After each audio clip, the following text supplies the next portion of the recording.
महागठबंधन में बिहार चुनाव को लेकर सीट शेयरिंग का क्या फॉर्मूला है, किस आधार पर सीट शेयरिंग की घोषणा होती है, इसका इंतजार सभी को है। ये इंतजार आज खत्म हो सकता है। आज शाम तक इंडिया महागठबंधन में भी सीटों की जो गुत्थी है वो सुलझ सकती है।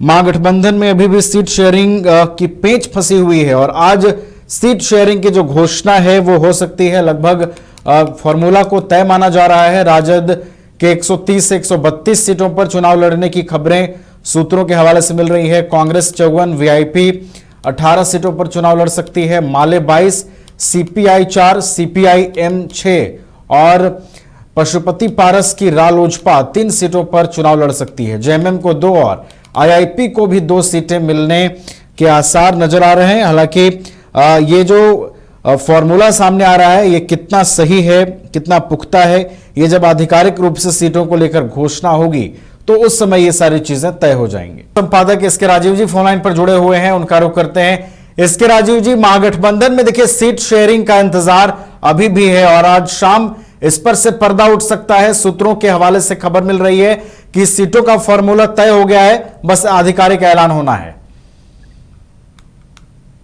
देखिए नवीन, दरअसल में जो जानकारी मिल रही है, हालांकि चूंकि अभी इसकी आधिकारिक पुष्टि नहीं हुई है, लेकिन जो जानकारी मिल रही है उसके मुताबिक महागठबंधन की सीट का जो फॉर्मूला है वो तय कर लिया गया है और आरजेडी को 130 से 132 सीटें दी गई है, जैसी को 18 सीटें, कांग्रेस को 54, माले को 22, सीपीआई को 4, सीपीएम को 6, जेएमएम को 2, आरएलजेपी को 3 और आईआईपी को 2 सीटें जो है वह दी गई है। हालांकि देर शाम तक जो है वो सीट शेयरिंग की घोषणा महागठबंधन के द्वारा की जा सकती है, लेकिन चूंकि अभी ये सूत्रों के हवाले से खबर है नवीन, अभी कंफर्म खबर नहीं है, लेकिन अमूमन जो जानकारी हम लोगों को पहले से भी है उसके मुताबिक आरजेडी जो है वो 130 से 132 सीटों पर चुनाव लड़ सकती है। मुकेश सहनी कल शाम यह कहकर पटना से रवाना हुए थे कि महागठबंधन में अभी बीमार चल रहा है और तमाम डॉक्टर जो है वो दिल्ली में मौजूद है, तो डॉक्टरों के पास जा रहा हूँ मैं भी इलाज करवाने के लिए।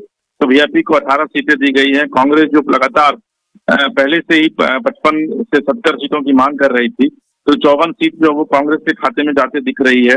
सीपीआई को 4 सीट, सीपीआई-एम को 6 सीट और जबकि इन लोगों ने 17 सीट की मांग की थी और माले को 22 सीट, जो तो आपको मिलाकर ये कह सकते हैं कि 32 सीट जो है वो माले यानी कि वाम दल के खाते में जा रही है।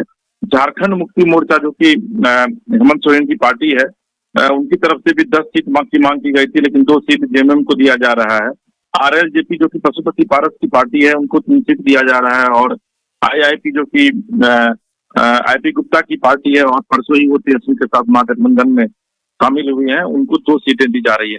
तो कुल मिलाकर आप यह कह सकते हैं कि 243 सीट है उस पर लड़ने की पूरी तैयारी जो है वो महागठबंधन की तरफ से हो चुकी है और देर शाम तक यानी कि एनडीए भी 4 से 5 बजे के बीच में तीसरी कर रहा है और मुझे लगता है कि उसके थोड़ी देर बाद जो है वो महागठबंधन इस पूरे मामले को लेकर के प्रेस कॉन्फ्रेंस कर सकता है। लेकिन अभी तक इस बात की पुष्टि नहीं हुई है, क्योंकि आप देखते होंगे नवीन कि जब भी सीट शेयरिंग की घोषणा होती है तो जो बड़े नेता होते हैं वो तुरंत अपने एक्स पर जाकर के ट्वीट करते हैं, लेकिन अभी तक महागठबंधन के किसी भी नेताओं के द्वारा ट्वीट नहीं की गई है।